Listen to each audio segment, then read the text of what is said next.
Hello students. आज का exam बहुत बढ़िया हुआ, पेपर भी बढ़िया हुआ, नोट्स तो बनाए थे, उसी में से क्वेश्चन आए। आज हम देखेंगे इसके आंसर की। जो 22 मई 2022 आज जो एग्जाम हुआ, ये जो हम एग्जाम्पल ले रहे हैं आंसर की का, वो बी सीरीज से ले रहे हैं। मतलब बी सीरीज के आधार पर क्वेश्चन देखेंगे। क्वेश्चन सभी में सेम है, बस क्रम अलग है। तो चलिए शुरू करते हैं। पहला क्वेश्चन आया था प्रिंटर के बारे में। इंकजेट प्रिंटर्स या बैंड प्रिंटर को वर्गीकृत किया जाता है, तो इसमें किस कैटेगरी के ये पूछा गया है। तो इसमें चार ऑप्शन है: character printer, ink printer, line printer और ऑफ बैंड प्रिंटर। तो इसका सही आंसर है हमारा बी ऑप्शन, कि इंकजेट प्रिंटर इंक कैटेगरी का आता है, इसमें इंक डलती है, तो इसलिए इसमें हम बी सही करेंगे। दूसरा जो क्वेश्चन है, कौन सी मेमोरी सेकेंडरी मेमोरी का प्रकार नहीं है। मतलब इसमें ये है कि एक मेमोरी जो सेकेंडरी मेमोरी नहीं है, मतलब प्राइमरी मेमोरी है, और बाकी जो तीन है वो सेकेंडरी मेमोरी। प्राइमरी मेमोरी वो होती है जो पहले से मेमोरी कंप्यूटर में आती है इनबिल्ट। तो इसमें हम देख रहे हैं कि सॉलिड स्टेट ड्राइव ये सेकेंडरी मेमोरी है, हार्ड डिस्क जो सेकेंडरी मेमोरी है, और यूएसबी पेन ड्राइव ये भी सेकेंडरी मेमोरी है। तो इसमें जो हमारी रैम है, रैंडम एक्सेस मेमोरी, ये प्राइमरी मेमोरी में आएगा। तो इसका आंसर होगा सी, रैंडम एक्सेस मेमोरी। कोई भी प्रश्न आप दोनों भाषाओं में पढ़ सकते हैं। अगर एक भाषा में समझ में नहीं आए तो आपकी मदद के लिए इंग्लिश में भी है, हिंदी में भी है, क्योंकि कई तकनीकी शब्द है टेक्निकल, वो आपको इंग्लिश में समझ में आएंगे, और भाषाएं हो सकता है आप हिंदी में समझो। क्वेश्चन नंबर 3, निम्नलिखित में से कौन सा मेमोरी डिवाइस मुख्य रूप से गति के मामले में कैश मेमोरी के समान है। तो इसमें ऑप्शन है flash memory, D RAM, S RAM और ई पी रोम। तो इसमें आंसर है एस रैम। एस रैम का मतलब होता है स्टैटिक रैम। इसकी जो गति है वो कैश मेमोरी के समान ही होती है। तो स्टैटिक रैम फुल फॉर्म होता है इसका, सी आंसर सही है, S RAM. Question number 4, web browser क्या है। तो ये हमने पढ़ा भी था कि वेब ब्राउजर क्या होता है, कि एक ऐसा सॉफ्टवेयर जो आपको बहुत सारी वेबसाइट खोलने की अनुमति देता है, उसको वेब ब्राउजर बोलते हैं। मतलब वो प्रोग्राम जहां आप वेबसाइट खोल सकते हो। जैसे आपको कोई वेबसाइट खोलनी है, मोहनलाल सुखड़िया MLSU.org.org, तो आपको कौन सा प्रोग्राम खोलना पड़ेगा। अब वो प्रोग्राम है इंटरनेट एक्सप्लोरर हो सकता है, या इसी का नया रूप एज हो सकता है, क्रोम हो सकता है, तो ये सब वेब ब्राउजर कहलाते हैं। मोजिला फायरफॉक्स हो सकता है। तो इसमें आंसर डी सही है। एक सॉफ्टवेयर प्रोग्राम जो आपको कंप्यूटर वर्ल्ड वाइड, जो आपको वर्ल्ड वाइड वेब पर साइटों तक पहुंचने की अनुमति देता है, वो वेब ब्राउजर कहलाता है ना। फिर सेम टॉपिक का दूसरा क्वेश्चन आया अपने पास, इसका भी अपना वीडियो है। इंटरनेट सर्च इंजन का एक उदाहरण है। तो सर्च इंजन के क्या उदाहरण, ये भी हमने पढ़ा हुआ है बकायदा नोट्स में, कि आपको पता था याहू है, बिंग.com है, गूगल.com है, गूगल है। तो ये सब सर्च इंजन। सर्च इंजन क्या काम आता है, कि कोई भी अगर आप किसी वेबसाइट का नाम नहीं पता और आप टॉपिक लिख के भी ढूंढ सकते हो, तो उस टॉपिक संबंधी आपको डिटेल मिल जाएगी, तो उसको बोलते हैं सर्च इंजन। जैसे गूगल बहुत फेमस सर्च इंजन है, ठीक है, गूगल है, याहू है, बिंग.com, ऐसे बहुत सारे सर्च इंजन होते हैं। तो इसमें हमारा जो आंसर है वो सी सही है, याहू। इसकी जगह गूगल होता तो भी सही होता, ये सर्च इंजन है। बाकी आप देखिए अपने ऑप्शन है, विंडोज ऑपरेटिंग सिस्टम है, लाइनक्स भी ऑपरेटिंग सिस्टम है, MS वर्ड एक एप्लीकेशन प्रोग्राम है। तो हमारा आंसर होगा सी, yahoo.com। ठीक है, याहू। क्वेश्चन नंबर 6, ईमेल भेजने के लिए निम्न में से क्या अनिवार्य है। तो ये भी हमने पढ़ा कि ईमेल भेजने के लिए सबसे पहले तो जो भेजने वाला उसका ईमेल आईडी होना जरूरी है। तो इसमें ऑप्शन बी सही है, कि जो भेजने वाला है उसका ईमेल एड्रेस होना अनिवार्य है। ठीक है, उसके अलावा उसमें हालांकि विषय और ये भी लिखना पड़ता है, बट इसमें ये सही है। इस बार जो क्वेश्चन पेपर आया है थोड़ा सा सामान्य से टफ आया है, तो हो सकता है यूनिवर्सिटी इसमें किसी भी क्वेश्चन पे आपको बोनस अंक भी देवे, कि कई क्वेश्चन ऐसे विवादित है जिसमें हो सकता है दो आंसर सही हो, तो इसमें आपको बोनस मिलने की संभावना है। ठीक है, क्वेश्चन नंबर 7। क्वेश्चन नंबर 7 है, MS वर्ड 2010 के किस टैब में हेडर और फुटर का विकल्प उपलब्ध होता है। तो यहाँ पूछा गया कि वर्ड में हेडर फुटर ऑप्शन कौन से टैब में होता है। जैसे विभिन्न टैब होते हैं, जैसे insert tab, view tab, page layout tab, print layout tab. तो यहाँ आपको ध्यान है कि हेडर और फुटर, कोई भी वस्तु, सामग्री, पिक्चर, फोटो या हेडर फुटर कंप्यूटर में डालना हो, वर्ड में डालना हो, तो उसके लिए इंसर्ट टैब का यूज होता है। तो इंसर्ट टैब से कोई भी ऑब्जेक्ट आप डाल सकते हो। तो वैसे ही हेडर टैब भी कंप्यूटर में डालने के लिए या आपकी फाइल में डालने के लिए इंसर्ट टैब का यूज होगा। उसके बाद क्वेश्चन नंबर 8, निम्न में से कौन सा ई वॉलेट का उदाहरण वैध उदाहरण है। तो हम ये भी पढ़ चुके हैं, इसमें जितने भी कैटेगरी दी है सारी चीज हमने पढ़ी है। कैसे ड्रॉप बॉक्स वगैरह क्या है, तो ये स्टोरेज के लिए है, क्लाउड स्टोरेज है ना। वे टू एसएमएस एक ऐसी वेबसाइट कंपनी है जिसके जरिए आप कंप्यूटर से एसएमएस किसी कस्टमर को भेज सकते हो, किसी व्यक्ति को भेज सकते हो। पेटीएम है, पेटीएम ई वॉलेट है, ई वॉलेट के हमने और भी उदाहरण पढ़े हैं, जैसे गूगल है, गूगल पे है ना, पेज ऐप है, पेटीएम है, फोन पे है, ऐसे बहुत सारे है। मॉन्स्टर इंडिया, ये आपको हमने बताया था ऑनलाइन, आप देखिए नोट्स हमारे पहले के जो RSAT की superfast theory part 1, part 2, part 3, part 4 आप पढ़ोगे तो उसमें हमने बताया था कि ये जॉब सर्च वेबसाइट है मॉन्स्टर इंडिया। यानी आपको नौकरी ढूंढनी हो तो आप मॉन्स्टर इंडिया में ढूंढ सकते हो, आपको आपकी योग्यता के हिसाब से बहुत सारी नौकरियों के ऑफर उसमें मिल जाएंगे। तो यहाँ पे हम डिस्कस कर रहे हैं ई वॉलेट का, तो यहाँ पे आंसर हमारा सही है सी, पेटीएम। और आजकल बहुत से लोग पेटीएम का यूज भी कर रहे हैं, पेटीएम से पैसा ट्रांसफर करना, कोई चीज खरीदना करना, तो ई वॉलेट का उदाहरण है। अब 9 क्वेश्चन बहुत ही सरल है। ई मित्र का पूरा नाम क्या है? आप सब लोग आज हर सेवा के लिए, सरकारी सेवा के लिए ई मित्र का सहारा लेते हो। तो मैंने आपको पहले भी बताया कि जहां पर भी इलेक्ट्रॉनिक मीडिया के अंदर ई शब्द आता है, ई का पूरा नाम होता है इलेक्ट्रॉनिक। हम जब कंप्यूटर पढ़ते हैं तो पहला टॉपिक ही हमारा होता है कि computer is an electronic device. तो ई से रिलेटेड है इलेक्ट्रॉनिक। जैसे ईमेल होता है तो उसका पूरा नाम होता है इलेक्ट्रॉनिक मेल। ई कॉमर्स होता है, उसका पूरा नाम है इलेक्ट्रॉनिक कॉमर्स। वैसे ही ई मित्र क्या है? इलेक्ट्रॉनिक मित्र, एक आपका ऐसा इलेक्ट्रॉनिक मित्र जो आपको कोई भी सेवा एक ही प्लेटफॉर्म से दे सकता है, आपके गांव में, आपके लोकल, आपके करीबी, आपको कहीं भी सरकारी ऑफिस के चक्कर काटने की जरूरत नहीं। ठीक है, नेक्स्ट क्वेश्चन देखते हैं। माइक्रोसॉफ्ट ऑफिस पिक्चर मैनेजर से क्या आशय है? माइक्रोसॉफ्ट ऑफिस पिक्चर मैनेजर से क्या आशय है? तो माइक्रोसॉफ्ट ऑफिस का एक पिक्चर मैनेजर सॉफ्टवेयर होता है, उसमें क्या होता है कि आपको भी स्कैन किया हुआ दस्तावेज है, उसमें कुछ एडिटिंग करनी हो, फोटो को छोटा करना, बड़ा करना हो, उसमें से कोई क्रॉप करना हो, तो वो माइक्रोसॉफ्ट ऑफिस पिक्चर मैनेजर में होता है। तो इसमें आंसर बी सही है। एक आवेदन जो स्कैन किए गए दस्तावेज को संपादित करने में सहायता करता है। ठीक है, तो ऑप्शन बी सही है।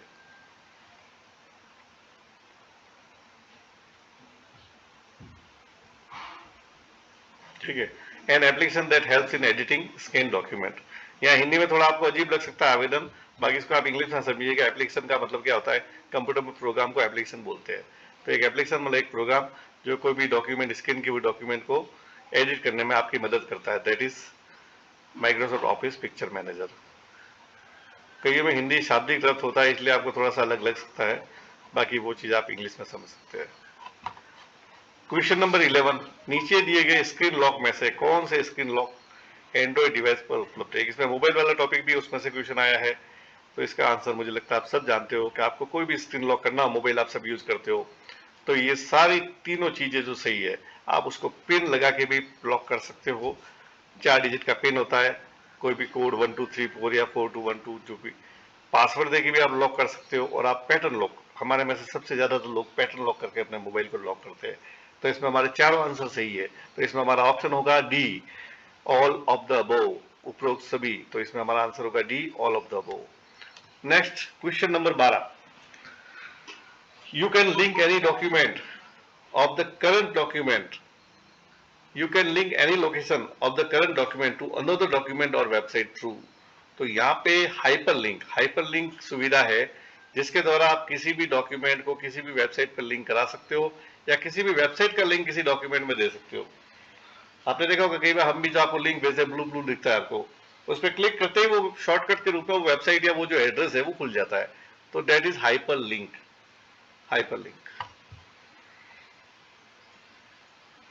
लिंक भी बोलते हैं, लेकिन एमएस वर्ड में इसको हाइपर लिंक बोलते हैं, जो कि आपके टॉपिक में एमएस वर्ड है। और बाकी मैं कह रहा हूँ इस बार का क्वेश्चन पेपर थोड़ा टफ है। किसी भी क्वेश्चन में विवाद हुआ, किसी ने ऑब्जेक्शन रेज किया कि इसमें ये आंसर सही होगा या ये होगा, दोनों का सही माना गया, तो वहां आपको बोनस नंबर मिल सकते हैं। इसलिए आप निश्चिंत रहिए, मुझे 100% लग रहा है इसमें 1 या 2 क्वेश्चन में बोनस नंबर आपको जरूर मिलेंगे। किसी सेल एंट्री के लिए दिया गया कमेंट स्क्रीन पर क्या दिखाता है? तो जब अपन किसी एक्सेल में कोई कमेंट देते तो वहां पे एक त्रिभुज टाइप का एक इंडिकेटर दिखता है, तो डेट इज इंडिकेटर। तो वो कमेंट का एक इंडिकेटर दिखता है, मतलब आपको पूरा कमेंट नहीं दिखता, एक ट्राइंगल दिखता है उस सेल के कोने पे, एक पॉइंट दिखता है, वहां आप अपना माउस कर्सर ले जाते हो तो उसमें क्या कमेंट लिखा हुआ है वो साइड में एक बॉक्स में दिखता है, तो उसे हम इंडिकेटर कह सकते हैं। ठीक है, होता है उसके अंदर कमेंट ही है, बाकी उसको इंडिकेटर अपन कह सकते हैं। बाकी मैं कह रहा हूं कोई भी विवाद हुआ तो आपको 2 नंबर बोनस मिलेंगे। Question number 14, which of the following would you use to get same display for all the slides in the presentations? मतलब हम चाहते हैं कि सारी स्लाइड का जो व्यू है वो एक जैसा रहे, तो उसके लिए क्या कॉमन चीज की जा सकती है? प्रेजेंटेशन में विद्यमान सभी स्लाइड का एक जैसा प्रदर्शन चाहने के लिए आप निम्न में से क्या उपयोग करेंगे? तो जब हम पावर पॉइंट में बहुत सारी स्लाइडें बनाते हैं तो उससे पहले हम एक डिजाइन टेम्पलेट सेलेक्ट कर ले, तो एक ही टाइप की डिजाइन सभी स्लाइड में आएगी। कलर पैटर्न, उसका टेक्सचर, उसका जो फॉन्ट का स्टाइल है, हेडिंग और सब हेडिंग का स्टाइल है, वो एक ही पैटर्न में आएगा। तो उसको बोलते हैं प्रेजेंटेशन डिजाइन टेम्पलेट। हमको प्रेजेंटेशन डिजाइन टेम्पलेट सेलेक्ट करना पड़ेगा, तो सारी प्रेजेंटेशन उसी डिजाइन से आएगी, तो सब में कॉमन चीज दिखेगी। क्वेश्चन नंबर 15, इंस्टॉल प्रोग्राम को अनइंस्टॉल करने के लिए क्या करते हैं? तो प्रोग्राम को अनइंस्टॉल करने के लिए हम दोनों चीजों से कर सकते हैं। विंडोज 10 में हम सेटिंग ऐप के द्वारा भी ये कर सकते हैं और कंट्रोल पैनल के द्वारा भी कर सकते हैं। तो इसमें हमारा आंसर सी सही होगा, कंट्रोल पैनल के द्वारा और सेटिंग ऐप के द्वारा, दोनों विकल्प सही है। क्वेश्चन नंबर 16, ईमेल पते को ध्यान में रखते हुए सही विकल्प क्या है? तो जब भी आपका ईमेल एड्रेस बनता है, मैंने आपको ये भी ईमेल के टॉपिक में बताया गया है, तो उसमें हमेशा @ का चिन्ह होता है। सबसे पहले आपका आईडी होता है, उसके बाद @ और उसके बाद उसका जो भी वेबसाइट होता है, जो होस्ट साइट जहां पे आप आपका ईमेल आईडी बनाते हो, जैसे याहू हो या gmail.com हो, तो वो होता है। और एक बात और ध्यान में रखनी है, सारे स्मॉल लेटर्स होते हैं, सारे अक्षर जो है, और उसके बीच में कहीं भी खाली स्थान नहीं होता, ये भी खासियत है। कहीं भी गैप नहीं होता। आपका नाम है जैसे शौर्य रावल, तो शौर्य स्पेस रावल नहीं होगा, वो शौर्य रावल जुड़ा हुआ रहेगा, बीच में खाली स्थान नहीं हो सकता। अगर खाली स्थान देना भी है तो कुछ पोर्टल हमको अंडरस्कोर की अनुमति देते हैं, ठीक है, बाकी खाली स्थान नहीं होता है, उसको जॉइंट ही लिखना पड़ता है, जो भी 2-3 वर्ड है बिना किसी जगह छोड़े हुए। तो इसमें ऑप्शन ए और बी दोनों सही है। क्वेश्चन नंबर 17, ये भी हम स्टार्ट में पढ़ते हैं जब भी कंप्यूटर कोर्स करते हैं कि सेव और सेवेज में क्या अंतर है, ठीक है। तो सेव, पहला ऑप्शन गलत है, इसमें कोई अंतर नहीं, ऐसा नहीं है। दूसरा ऑप्शन है सेव उस दस्तावेज को संग्रहित करेगा जो पहले से किसी स्थान में संग्रहित है, ये भी गलत है। कि सेव मतलब ये होता है कि पहली बार आप फाइल को सेव करते हो तो वो सेव होता है, तो पहली बार आपसे नाम पूछता है। और सेवेज क्या होता है, जो फाइल आपने पहले सेव कर ली उसकी एक और डुप्लीकेट कॉपी आपको किसी नए जगह पे रखनी है नए नाम से, तो सेवेज। तो सेवेज में सही दिया गया है, ऑप्शन सी सही है कि सेवेज हमें फाइल का नाम और स्थान बदलने की सूची अनुमति देता है। मतलब पहले से बनी हुई फाइल है, उसको हम नई जगह पे एक नए नाम से उसकी डुप्लीकेट कॉपी बना के रख सकते हैं, तो ये सही है, ऑप्शन सी। चलिए आगे बढ़ते हैं। क्वेश्चन नंबर 18,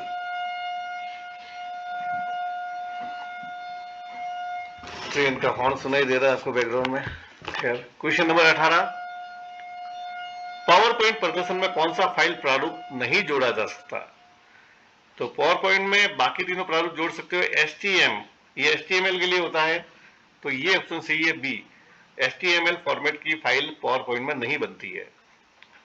क्वेश्चन नंबर 19, कौन सी कुंजियों के संयोजन से पावर पॉइंट प्रस्तुतिकरण में नया स्लाइड जोड़ा जाता है? ये एक ऐसा क्वेश्चन है जो बहुत सारी एग्जाम है, आज तक मैंने पिछले 10 साल में देखा है, 10 साल में 20 एग्जाम में ये क्वेश्चन आया होगा। तो इसमें आपका राइट आंसर है कंट्रोल एम। अगर किसी फाइल में नई स्लाइड जोड़नी है तो कंट्रोल एम है, और नई फाइल बनानी है तो कंट्रोल एन है। अगर फाइल ही नहीं बनानी है तो कंट्रोल एन, लेकिन उसी फाइल में 10 स्लाइड 11वीं स्लाइड जोड़नी है तो कंट्रोल एम, ठीक है। ठीक है, तो इसका आंसर सही है कंट्रोल एम, ठीक है, इस पर नहीं जाएगी, किसी बच्चे ने गलत लिखा है, ठीक है। कंट्रोल जेड क्या होता है वो तो आपको पता है ना, कोई भी फाइल में अंडू करना हो, जैसे लास्ट किया हुआ एक्शन गायब करना, तो कंट्रोल जेड जैसे आप पेंट में करते हो। तो यहाँ पे हमारा कंट्रोल एम सही है नई स्लाइड जोड़ने के लिए। क्वेश्चन नंबर 20, ये भी हम पढ़ चुके हैं, जीयूआई का विस्तारित रूप क्या है? तो जीयूआई का पूरा नाम होता है ग्राफिकल यूजर इंटरफेस। जैसा हमने देखा है कि विंडोज बना है वो जीयूआई बेस्ड ऑपरेटिंग सिस्टम है, graphical user interface. Question number 21, internet explorer क्या है? तो इंटरनेट एक्सप्लोरर क्या होता है? ये एक वेब ब्राउजर है, ये हमने पहले भी पढ़ा है कि वेब ब्राउजर वो जगह, कंप्यूटर में वो प्रोग्राम जहां पे किसी वेबसाइट को आप खोल सकते हो, उसको बोलते हैं वेब ब्राउजर। तो उसी का उदाहरण है इंटरनेट एक्सप्लोरर। और मैं आपको ये बात और बता दूं, इसमें क्वेश्चन है इंटरनेट एक्सप्लोरर बाकी अब ये आपके सिलेबस से हट चुका है कि वो आपके पास विंडोज 10 है, उसमें इस इंटरनेट एक्सप्लोरर का नाम हो चुका है Edge, EDGE, Edge, Microsoft Edge. तब इंटरनेट एक्सप्लोरर जो वेब ब्राउजर है वो एज के नाम से जाना जाता है। हो सकता है इसमें भी आपको बोनस अंक मिले।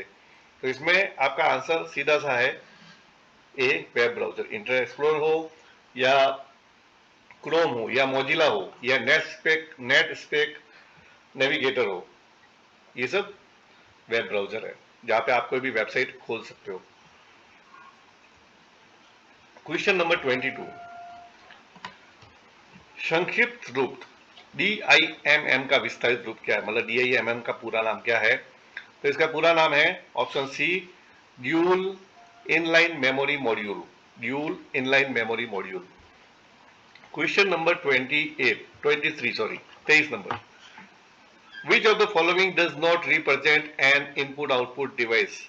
इसमें से कौन सा है जो इनपुट आउटपुट कैटेगरी में नहीं आता? तो हम देखेंगे स्पीकर जो है हमारा आउटपुट में है, प्लॉटर है वो भी आउटपुट डिवाइस है, मॉनिटर है ये भी आउटपुट डिवाइस है, लेकिन ALU ये ना तो इनपुट है ना आउटपुट है। ठीक है, ये मेमोरी CPU का एक भाग है, अरिथमेटिकल लॉजिकल यूनिट, आपने पढ़ा होगा CPU के अंदर। ठीक है, जब इनपुट जाता है CPU में जाता है, CPU के 3 पार्ट होते हैं, ALU होता है, MU होता है, CU होता है। ALU का काम होता है अरिथमेटिकल लॉजिकल यूनिट, मतलब अंकगणितीय गणनाएं करना। कंप्यूटर में जो भी मैथमेटिकल कैलकुलेशन होती है, अंकगणितीय गणना होती है, वो कंप्यूटर में CPU का ALU डिपार्टमेंट करता है। इसमें ऑप्शन डी सही है। क्वेश्चन नंबर 24, विंडोज में किसी फाइल या फोल्डर को हमेशा के लिए मिटाने के लिए क्या करते हो? जनरली आप किसी फाइल फोल्डर को मिटाना तो डिलीट दबा देते हो। तो आपको पता है, आप किसी फाइल, फोटो, पिक्चर, फोल्डर किसी को मिटाते हो ना, तो वो सीधा रिसाइकिल बिन में जाता है, जहां से आप चाहो तो उसको वापस भी ला सकते हो। लेकिन आप चाहते हो रिसाइकिल बिन में भी नहीं जाए, हमेशा के लिए मिट जाए, तो उसके लिए आपको शिफ्ट प्लस डिलीट दबाना है। शिफ्ट के साथ डिलीट दबा दो तो वो परमानेंट फाइल हट जाएगी। क्वेश्चन नंबर 25, टिम बर्नर्स-ली द्वारा दी गई अवधारणा थी, तो ये WWW का कंसेप्ट जो है वर्ल्ड वाइड वेब का, ये इन्होंने दिया था। तो ऑप्शन ए सही है, WWW। क्वेश्चन नंबर 26, निम्न में से कौन सा भारतीय सुपर कंप्यूटर का उदाहरण नहीं है? तो ये हम सब जानते हैं कि परम तो फेमस है सुपर कंप्यूटर, इंडिया द्वारा पहला सुपर कंप्यूटर परम था, उसका डेवलप फेज परम 10,000 जो सीडेक पुणे ने कमाया था। AS400 भी सुपर कंप्यूटर, इसमें अनुराग जो है वो भारतीय सुपर कंप्यूटर की कैटेगरी में नहीं है। क्वेश्चन नंबर 27, साटा का विस्तारित रूप क्या है? तो साटा का मतलब होता है, पूरा नाम है सीरियल एडवांस टेक्नोलॉजी अटैचमेंट। ये हार्ड डिस्क का प्रकार है साटा, तो इसका पूरा नाम है serial advanced technology attachment. Question number 28, which key deletes the cursor to left side of the cursor? Left side के कौन से बटन से काटते हैं डिलीट करने के लिए? तो बैक स्पेस से लेफ्ट साइड का करता है, ठीक है, और राइट साइड का काटना तो डिलीट बटन है, ठीक है। पीछे से काटोगे तो बैक स्पेस से कटेगा, और आगे से काटना किसी वर्ड को तो वहां पे डिलीट दबाना पड़ेगा, तो यहाँ पे बैक स्पेस सही है। क्वेश्चन नंबर 29, MS प्रोग्राम में खानों की चौड़ाई और लंबाई की पंक्ति मापी जाती है, तो MS एक्सेल में उसकी रो की हाइट और विड्थ उसको पिक्सल में मापा जाता है, पिक्सल में। क्वेश्चन नंबर 30, जब आप होम टैब में फॉर्मेट पेंटर आइकॉन पर क्लिक करते हैं तो आप देखते हैं कि उसका माउस पॉइंटर खाली जगह में बदल जाता है। तो आपको पता है फॉर्मेट पेंटर हमने MS वर्ड में, वर्ड पैड में पढ़ा है। फॉर्मेट पेंटर क्या होता है कि आप देख रहे हो किसी हेडिंग को, उसमें अलग कलर भरा हुआ है, अलग उसका फॉन्ट साइज है, अलग फॉन्ट स्टाइल है। अगर आप चाहते हो कि ऐसा कैसा फॉन्ट स्टाइल नीचे किसी और हेडिंग का भी करना है, और आपको वो सारे टूल्स या वो सारे आप सेटिंग याद नहीं है कि इसमें बड़ा कितना किया था, छोटा किया, फॉन्ट कौन सी है, तो आप जिस प्रकार का लेना चाहो उसके ऊपर उसको कर्सर रख के फॉर्मेट पेंटर पे क्लिक करोगे, फिर आपको एक पेंट ब्रश जैसा ब्रश दिखेगा, और वो जिसपे भी आप करोगे सिलेक्ट करके तो वो वैसा का वैसा हो जाएगा। तो वो जो ब्रश है वो पेंट ब्रश के जैसा बदल जाता है। फॉर्मेट पेंटर आइकन का जो ब्रश है वो पेंट ब्रश जैसा ब्रश होता है, उसमें बदल जाता है। तो इसमें आंसर सी होगा, राइट। क्वेश्चन नंबर 31, निम्न में से किस प्रकार के साइबर अटैक के द्वारा आपको छाई की वेबसाइट की जगह अन्य वेबसाइट पर ले जाया जाता है? तो ये जो होता है साइबर थ्रेट है डीएनएस पोइजनिंग। डीएनएस पोइजनिंग क्या होता है कि आप खोलते कोई और वेबसाइट हो, लेकिन जैसे आप अंदर जाते हो तो आपको डाइवर्ट किसी और वेबसाइट वो हैकर ले जाता है अपनी खुद की वेबसाइट पे। तो आप क्या सब्जेक्ट ढूंढ रहे हो, आपको किसी और वेबसाइट पे डाइवर्ट किया जाता है, तो उसको बोलते हैं डीएनएस पोइजनिंग। और कई ऐसे नाम मिलते जुलते भी होते हैं जिसकी वजह से कस्टमर फंस जाता है कि सेम नाम की दूसरी वेबसाइट पे जाता है और वो उसको दूसरी वेबसाइट पे भेजा जाता है। क्वेश्चन नंबर 32, कंप्यूटर अनुप्रयोग में कार्य पुस्तिका मूल रूप से किससे संबंधित। अब जैसे ये क्वेश्चन आई है, आपको हिंदी में समझ में नहीं आएगा, जो कंप्यूटर सीखे हो उनको भी हिंदी में पता नहीं चलेगा, तो इसका आप इंग्लिश में पढ़िए। Workbook in a computer application is basically related to, तो इसका मतलब ये है कि वर्कबुक, आप देखो अनुप्रयोग कार्य पुस्तिका, ये आपके लिए भारी शब्द है, लेकिन आपको वर्कबुक कहा जाएगा, आपको समझ में आ जाएगा, क्योंकि हमको पता है वर्कबुक कहाँ होती है, एक्सेल में। एक्सेल में जो एक शीट होती है, आप देखते हो sheet 1, sheet 2, sheet 3, 3 default sheet होती है एमएस एक्सेल खोलते ही। तो एक्सेल में एक शीट को शीट कहा जाता है, लेकिन तीनों शीट का सेट जो होता है या जितनी भी शीट है उस फाइल को हम एमएस एक्सेल में वर्कबुक बोलते हैं। तो वर्कबुक शब्द जो है वो एक्सेल से जुड़ा हुआ है। एमएस वर्ड में हम किसी फाइल को डॉक्यूमेंट जैसे बोलते हैं, पावर पॉइंट में प्रेजेंटेशन बोलते हैं, वैसे एक्सेल में उसको वर्कबुक बोलते हैं। Question number 33, a part of computer system that consists of data on computer instructions, computer system का ऐसा हिस्सा जिसमें कंप्यूटर निर्देशों पर डेटा होता है। तो जहां भी डेटा की बात आती है, डेटा का मतलब होता है सॉफ्टवेयर, डेटा या निर्देश, निर्देश मतलब इंस्ट्रक्शन, इंस्ट्रक्शन, डेटा, प्रोग्राम, इन सबको हम सॉफ्टवेयर कहते हैं कंप्यूटर में। तो चिप एक हार्डवेयर है, दूसरा सी ऑप्शन हार्डवेयर दिया, ये भी नहीं है, डॉस एक ऑपरेटिंग सिस्टम है, तो इसका सही आंसर होगा ए, सॉफ्टवेयर। क्वेश्चन नंबर 34, किसी भी कंप्यूटर में क्रिटिकल प्रोसेसिंग कंपोनेंट कौन सा है। तो सबसे क्रिटिकल कंपोनेंट है मेमोरी डिवाइसेस, ठीक है, तो इसमें ऑप्शन सी होगा, मेमोरी डिवाइस। अब लास्ट क्वेश्चन हमारा है, डॉट मैट्रिक्स और सॉलिड फॉन्ट प्रिंटर किसके उदाहरण है। तो डॉट मैट्रिक्स प्रिंटर हम पढ़ते हैं आपके कोर्स में, कैरेक्टर प्रिंटर के कैटेगरी में आता है, जिसमें पर कैरेक्टर रिबिन के माध्यम से प्रिंट होता है, तो इसका आंसर होगा सी। मैं उम्मीद करता हूं कि आपने इसमें से बहुत सारे क्वेश्चन सही किए होंगे, और जैसा आपको इस वीडियो में बताया गया वैसा आप इसको मार्क भी कर सकते हो। आपके पास जो आंसर की कॉपी आपको दी होगी स्कूल से, तो उसमें मैच कर लो कि कौन से क्वेश्चन का आपने क्या क्या जवाब दिए थे। अगर सही है तो आप पास हो जाओगे। अब इसे मिनिमम पासिंग मार्क्स जो है, ये 70 नंबर का पेपर था, पर क्वेश्चन 2 नंबर का था, 28 नंबर लाना जरूरी है। प्रैक्टिकल में भले आपके 30 में से 30 आए हो, कई लड़के समझते प्रैक्टिकल में पूरा है तो क्या होगा, प्रैक्टिकल अलग चीज है, जो आपने ऑनलाइन दिया या भेजेंगे वो अलग है। यहाँ पर इस एग्जाम में आपके 70 में से 28 नंबर अगर आते हैं तो आप पास हो, नहीं आते तो आप फेल हो, आपको दोबारा एग्जाम फॉर्म भरना पड़ेगा। तो आप चेक कर लीजिए, कम से कम इन 35 में से 14 प्रश्न भी सही है तो आप पास हो सकते हो, ठीक है। फिर भी तसल्ली कर लो, 14 से ज्यादा सही है तो आप 100% पास हो, 14 पे भरोसे मत रहिए। एक आध क्वेश्चन का हेर फेर कर दिया यूनिवर्सिटी ने, हो सकता है गड़बड़ हो, तो आप चेक कर लो, कंफर्म कर लो कि आपके 14 प्रश्न मिनिमम सही हो रहे हो, 28 नंबर आएंगे, पास हो जाओगे।